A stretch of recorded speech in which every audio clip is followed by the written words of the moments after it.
আসসালামু আলাইকুম। আপনি হয়তো কোনো ফুল থেকে ঘ্রাণ নিয়েছেন, তার কিছুক্ষণ পর থেকে আপনি অ্যালার্জি প্রবলেম হচ্ছে।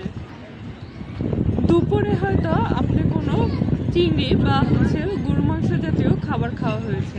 এখন আপনার কি মনে হচ্ছে যে এই অ্যালার্জিটা আসলে কি থেকে হতে পারে? আপনি ফুলের রেণুর ঘ্রাণ নিয়েছেন তার থেকে হয়েছে, নাকি কোনো অ্যালার্জি জাতীয় ফুডের জন্য হয়েছে?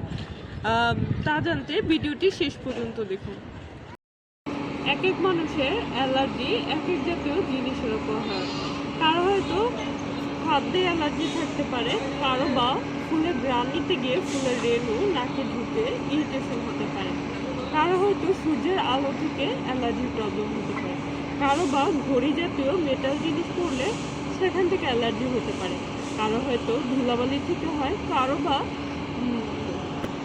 ঠান্ডা জাতীয় সমস্যার কারণে হতে পারে। ধন্যবাদ যারা ভিডিওটি শেষ পর্যন্ত